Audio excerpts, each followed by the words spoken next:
disons merci à notre Créateur pour la grâce de vie qu'il a une fois de plus renouvelée en nous. Merci pour cette grâce qu'il nous donne d'être ici pour partager ensemble nos connaissances. Et à vous, mes perles, qui êtes là depuis les débuts, je vous dis du fond du cœur, merci, merci, merci.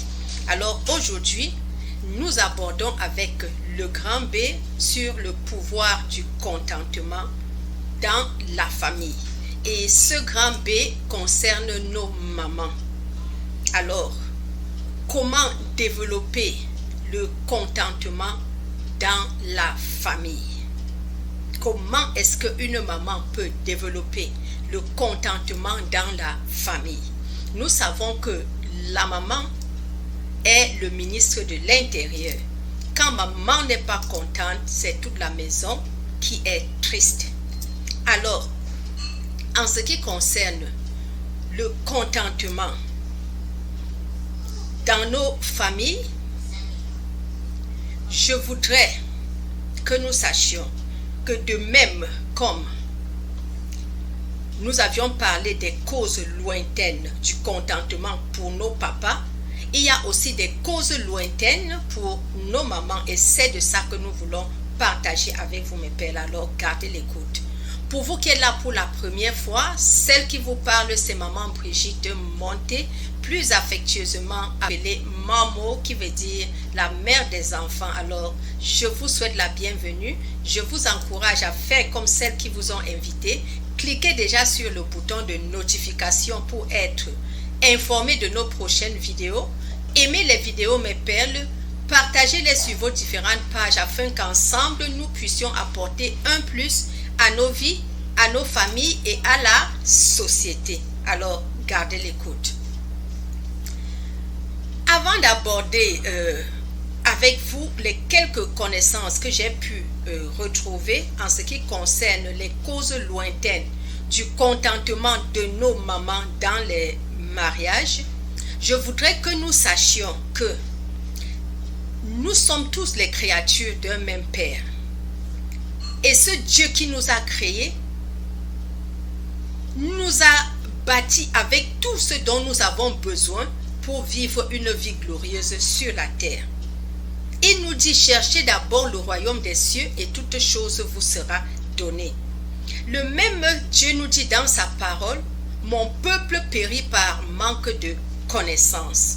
Alors, nous constatons déjà que je vous ai dit, mes perles, dans la vidéo précédente, que les premiers besoins émotionnels de nos enfants commencent dès la conception, le jour de la conception. C'est ce jour-là que les premiers besoins émotionnels de l'enfant commencent.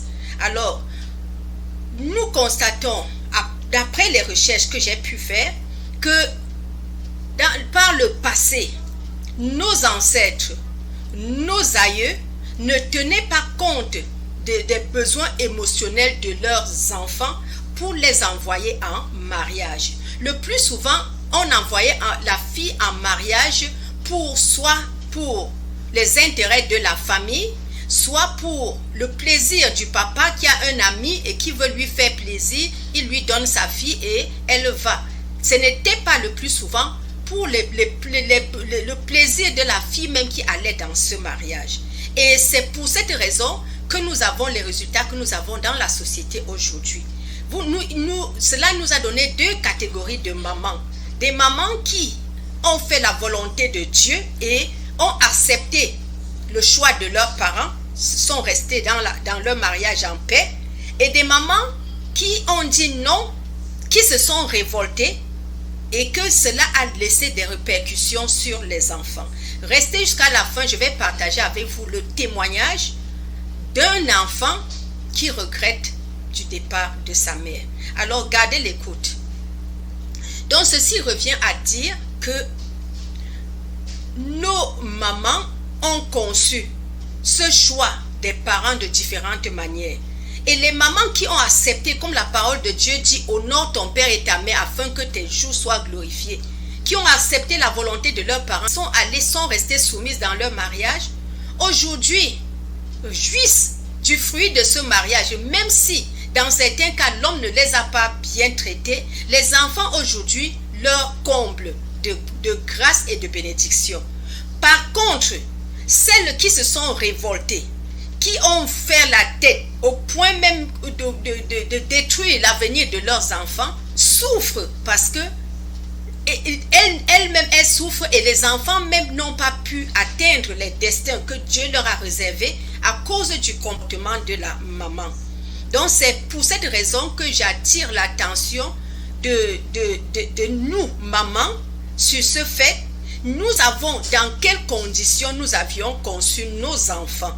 C'est à nous de faire recours à ces enfants, soit à travers des prières, soit à travers un pardon. On reconnaît ce qu'on a fait. On leur demande pardon pour un avenir, pour apporter la lumière dans leur vie. Et on fait des prières pour la grâce de Dieu sur ces enfants-là. Je crois que c'est ce que nous parents, nous devons faire. Parce que quand l'enfant ne réussit pas, c'est l'enfant de la mère. Mais quand l'enfant réussit, c'est l'enfant du père. Nous devons connaître ça.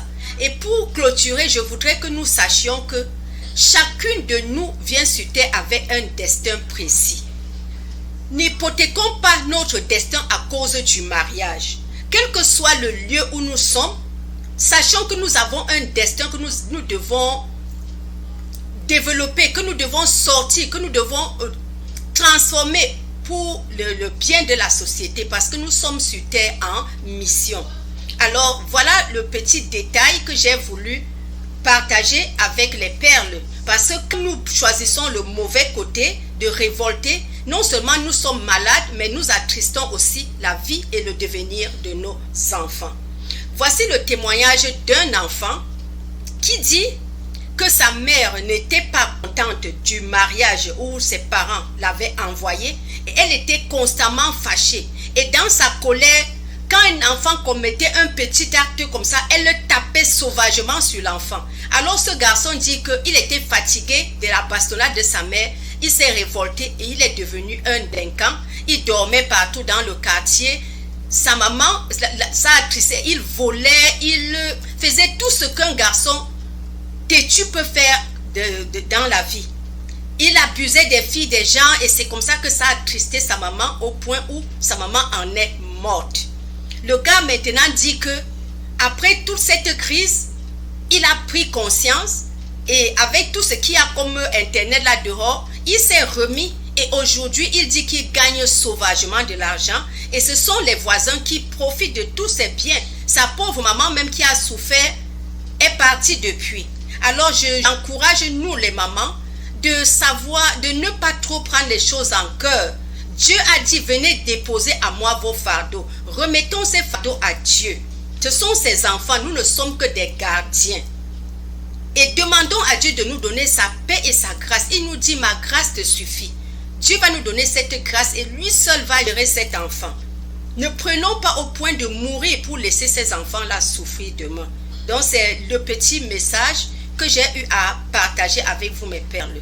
Que le Saint-Esprit nous accompagne, que le Dieu de grâce nous accorde les grâces dont nous avons besoin, qu'il nous pardonne nos faiblesses et nos manquements et nous aide à nous remettre, puisque la fin d'une vie vaut mieux que son commencement, pour un avenir meilleur. Bon début de semaine et dans la